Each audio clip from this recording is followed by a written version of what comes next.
Good day guys. So today, time check 5:51 na ng umaga and sobrang antok na antok pa ako Ngayong araw, sinulat natin yung mga gagawin natin. Ngayon pipilitin natin bumangon. So, may technique tayo para makabangon tayo ng mas madali and mas mabilis. Ito yung tinatawag kong 3 rule method. So, bibilang ka lang ng 3, parang ganito. 1, 2, 3.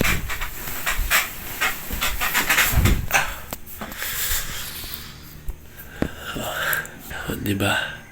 So, ganoon lang. Ayan, sinulat na nga natin yung mga gagawin natin. Yung unang gagawin, pagdasal na ako. Mag-meditate, uminom ng tubig, magja-jogging ako ngayon, workout, pagkatapos mag-jogging, linis, breakfast, read books, tapos ayan. So nakapag-dasal na tayo, inom tayo ng tubig, so ja-jogging muna ako bago tayo mag-meditate. So, inom na akong tubig, tapos update ko kayo kapag nakaayos na tayo. As you can see, tapos na akong mag-ayos. So time check 6:28 na ng umaga. Nakapag warm up na din ako tatakbo tayo kahit isang ikot lang dito sa kanto namin, tapos pabalik warm up pa lang, hiningal na ako. Kailangan talaga nating mag cardio and tumakbo bago tayo mag workout. So tatapusin natin ito ng maaga and may timer tayo.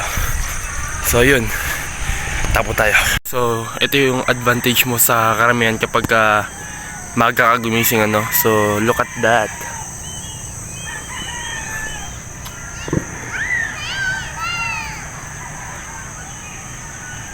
So, maganda yung tanawin. So, ngayon takbo na tayo, puta. Napahinga pa ako Takbo tayo.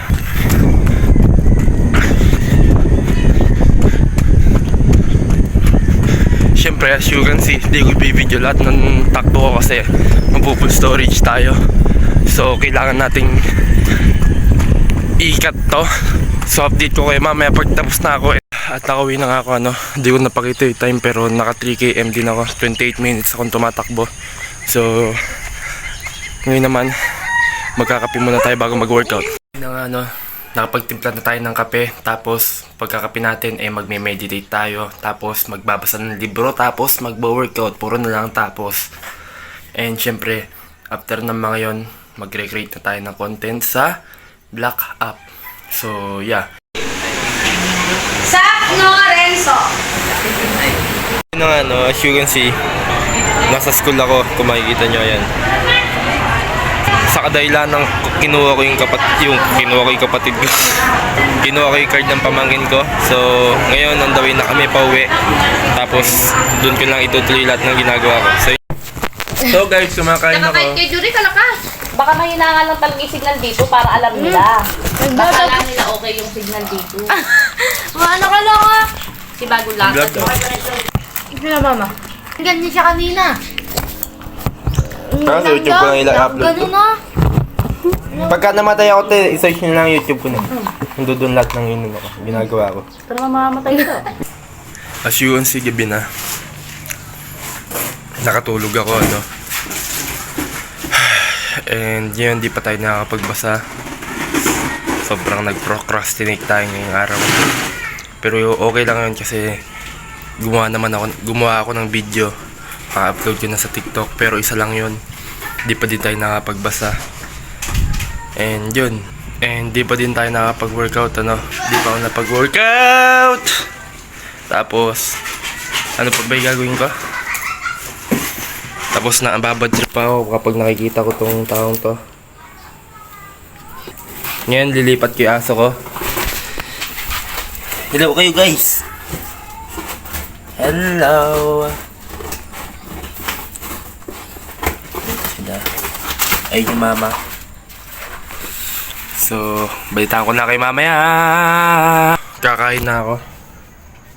And as usual, di pa rin ako nakapag-workout tsaka nakapag-basa. Pero gagawin natin yung dalawang yun pagtapos natin kumain. So pagkakain natin, magbabasa tayo para pahinga. Tapos rekta workout na, tapos yun. Tapos na ako kumain, and yun, magbabasa naman tayo para makapagpahinga din. And then rekta workout tayo. Siyempre, as usual, ito ibabasahin natin. The 48 Laws of Power. At ayun na nga, nakapagbasa na tayo after 25 minutes. So, natapos na natin yung isang chapter, and yung pinag-uusapan dun is about yung sa envy. So, sa inggit, and doon pinag-uusapan na huwag kang mag-a-affair ng too perfect. Kumbaga, huwag kang mag-feeling magaling once na papasok ka sa isang grupo. Kasi pag gaganon, makikitaan ka nila ng potential. Syempre, yung mga mas parang mababa sa'yo, may ikakaingitan ka hanggang sa sisiraan ka nila, ganyan. Pero hindi yun yung topic natin yun. So, kung sabihin is trying understand everything will actually mentally drain. Ay, tama ba? Basta yun. Parang susubukan mong intindihin yung mga ilan-ilan na bagay, o susubukan mong kontrolin, o susubukan mong ayusin, talagang ang huli, ikaw din yung mahirapan, tapos mentally drain ka nga, di ba? So, hayaan nyo lang mag-flow, hayaan mo lang lumipas, ganyan. Kung hindi talaga kayang ayusin, yung sarili mo na lang yung intindihin mo, yung sarili mo na lang yung ayusin mo, kasi una sa lahat, ayun lang naman yung makokontrol mo. Hindi mo pwedeng kontrolin yung hangin, hindi mo pwedeng kontrolin yung naging avatar. Pero yun na nga yung gusto kong sabihin.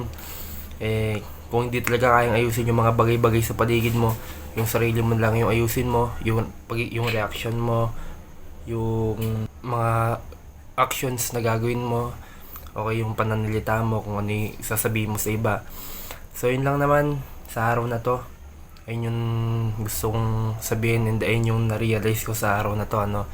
So time check, 9 sakto na, 9 PM, and di ko na ipapakita yung workout ko kasi push up lang naman yung gagawin ko, tsaka yung pull up, bali 2 exercise.